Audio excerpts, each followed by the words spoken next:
Basically আজকে যখন অবস্থান চলছিল, বাইরে ইসি চলছিল, অবস্থান চলছিল, তখন আমাদের স্টাফেদের সাথে প্রথমত একটি সন্ধ্যে 6টা সাড়ে 6টা নাগাদ একটা গন্ডগোল বাঁধে। তখন তৃণমূল শিক্ষাবন্ধু সমিতি সেটার লোকজন বাইরে অপেক্ষা করছিল। তারা আমাদের প্রথমে স্টুডেন্টদের উপর ঘুষি লাথি ইত্যাদি চালায় এবং বলে যে তোরা বাইরে তোদেরকে দেখে নেবো।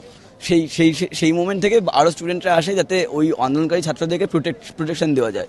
তো সেখানে আরও বড় করে আকারে আন্দোলনটা শুরু হয় এবং ভিসির এগেনস্টে মানে আমাদের বলা যে আমাদের পাবলিক স্টেটমেন্ট করুন। আমাদের এইটাই দাবি ছিল যে ভিসি আমাদেরকে পাবলিকলি এসে কথা বলুন, এইটাই দাবি, আর কি কোনো দাবি নেই। ভিসি আমাদের সাথে কম্প্রোমাইজ করতে রাজি হন না। ভিসি বলেন যে আমাকে বের করার জন্য রাত 9টা নাগাদ ভিসি বলেছিলেন এটা, যে তোমরা যদি এখানে না থাকো তাহলে আমি 9টার মধ্যে পুলিশ তোমাদেরকে সরিয়ে দেবো, এখান থেকে বের করে দেবো। আমাদের যেটা ছিল, গেটের সামনে অধিকাংশ মেয়েরা বসেছিল, হ্যাঁ, গেটের এইখানটাতে মেয়েরা বসেছিল এবং তার পাশে বাকিরা।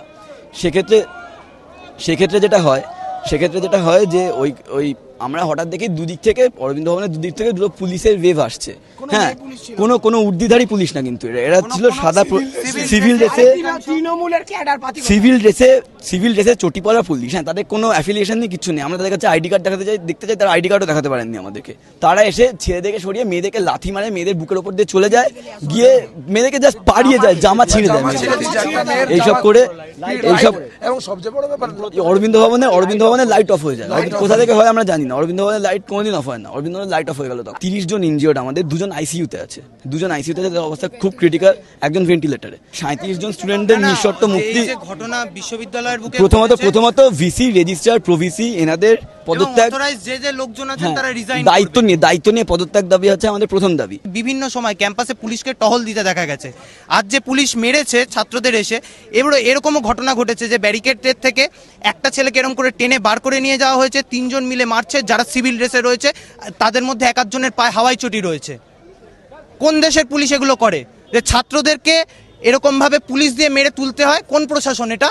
আমি যখন ছিলাম ওখানে তখন দেখলাম সব পুলিশ চলে আমাদের ওপরে চার্জ করেছে, মেয়েদের ওপরে চটি খুলে মুখে মারা হয়েছে, জামা ছিঁড়ে দেওয়া হয়েছে। তারপরে মহিলা পুলিশ করেনি, 2টো মহিলা পুলিশ ছিল যারা আমাদের মারছিল না। ওরা ইনফ্যাক্ট একজন ছেলে পুলিশকে বাঁচাচ্ছিল।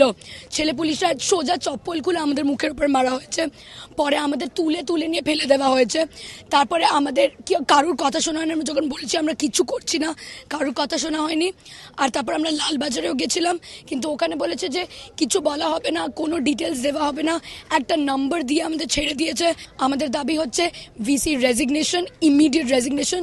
ততক্ষণ যাদবপুর ইউনিভার্সিটি বয়কট হবে, সব ক্লাসেস বয়কট করা হবে, যতক্ষণ ভিসি অ্যাপোলোজাইজ করছে আর রিজাইন করছেন, না হলে আমরা থামবো না।